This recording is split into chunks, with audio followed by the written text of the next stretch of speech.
Welcome back to this final part of the session relating to misrepresentation. Now, in this session, we will just summarize what we have more or less considered over the last three segments. And by way of summary, I want to say that we have so far considered the area of misrepresentation, and there are certain key points that I would certainly want you to take on board. I want you to consider that even where it is established that the essential elements of a legally binding contract are in fact present, and the terms can of course clearly be identified, the agreement may still not be legally enforceable, not least because of the presence of the vitiating factor of misrepresentation.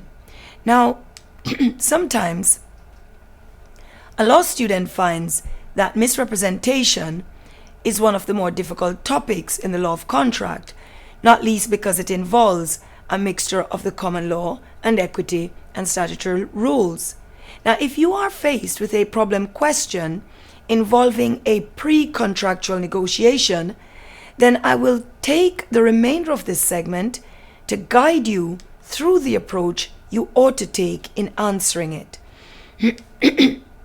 Now, first, what I want you to consider are the statements that have been made in the problem question terms, or are they representations? Well, in determining representations and terms, you would certainly have to go back to the previous session in relation to terms. But as a reminder, when you're looking at any kind of actionable misrepresentation, you start off by considering, is it an untrue statement of fact made by one party to the contract to the other party of the contract, which then induces the other party to enter into the contract. Now, if we go back to terms and representations, a term is what you're looking at when you have a concluded contract, but representation tends to look at any statement prior to the contract.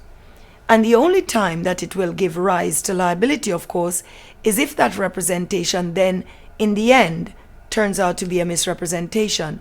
So, if there is any chance that they are a representation, then of course you move on to the second phase, which is seeing if it is an actionable misrepresentation. Now then, what is a misrepresentation? You need to consider in the question whether whatever you are looking at amounts to an unambiguous statement of existing or past fact which is untrue.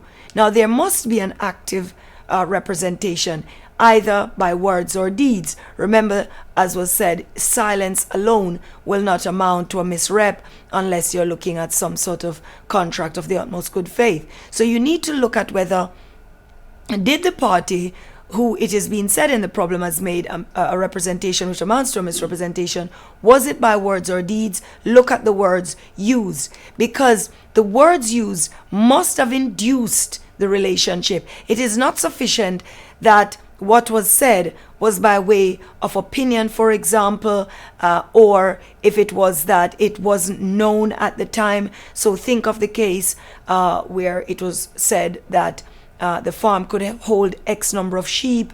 It had never been used for a sheep farm before. Think of the case where there was a concealed defect on the gun. The fact was it wasn't known at the time. So it must have been that it induced the relationship. So it must have been that it was addressed to the party who was misled. If so, then you consider the third thing. What type of misrepresentation is it? Is it a fraudulent misrepresentation? Is it a negligent misrepresentation? Or is it an innocent misrepresentation? Now, it's not going to be as clear in a question. So what you need to do is see where the examiner is leading you. Because if it is that the factual situation was something known to the representor before he said it, or may have been known to the representor before he said it, then you might start off by saying, well, we have to consider whether it's fraudulent or negligent. But because of the difficulty in finding a misrepresentation as fraudulent, you may very well have to focus on the negligent misrep. Now, negligent misrep is ripe for examination testing, not least because you have negligent misrep at common law and you have negligent misrep as under the Misrepresentation Act. So more often than not, that may very well be what you're arguing on. So based on the factual situation, you may want to focus slightly, if the facts permit, on negligent misrep. So on the facts, as I say, it may be a difficult question to decide because the examiner may, of course, leave it sufficiently wide for you to make submissions. Now remember that the type of misrepresentation is negligent or fraudulent or innocent, whatever type it is, will certainly impact on the type of remedies which are able to be recovered. Because for fraudulent misrep, you should, of course, discuss Darien Peak, and then when you're looking at common law negligent misrep, you should then focus on Headley, Byrne and Heller and Esso and Marden. Now, for negligent misrep under statute, you would certainly discuss sections 1 to 3 of the Misrep Act 1967, and you would also want to pull in Howard Marine and Dredging and Ogden into any such discussion. Now, if it is that the statement was made which was innocently done because the person making it had reason to believe that it was correct at the time he was making it, and it doesn't border on negligent misrep where he had sufficient basis for either not believing it to be true or he was within it was within the remit for him to have checked, then possibly you're looking at negligent. But let's assume for our purposes that based on the facts given, there is a potential for innocent misrep. Well, for innocent misrep, a good case, of course, to cite is the Whittington and Seal-Hain case. And so for a problem question, make sure that you're making submissions which refer to the cases for the principles that you have used in your discussion. Now, once you have established misrepresentation and the type it is, then you consider the fourth point. What are the remedies available? Well, the remedies, of course, are damages, affirmation, seeking to avoid the contract, and, of course, rescission. Now, damages, any discussion will take you down the path of, and again, the one that is ripe for testing is if you're looking at negligent misrep, because negligent misrep looks at recovery along the lines of tort of deceit, similar to fraudulent misrep. So it does allow you to have a discussion to the extent that if you're looking at a negligent misrep, to draw the examiner's attention to the fact that you know that even if we're looking at a situation where there's negligent misrep, the fact is that the contractual basis of damages will not be the basis that will be considered. Rather, it will be looked at from a tortious calculation basis. Now, again, you say to the examiner, if there's been an affirmation, for example, consider if the party has agreed and has carried on with the contract. Might that amount to his inability to then be able to set it aside?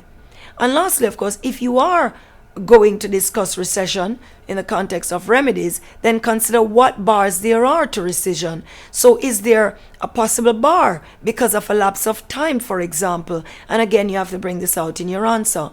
Now, once you have established the remedies, then the last thing you would have to consider, of course, is to deal with any possible clause that purports to exclude liability for misrepresentation, because it may very well be that you have just at the end there a statement from the examiner which suggests that misrep is excluded. Well, you would then now have to take that on board and, of course, focus your answer to end on Section 3 of the Misrepresentation Act 1967 as it has been amended by Section 8 of the Unfair Contract Terms Act 1977.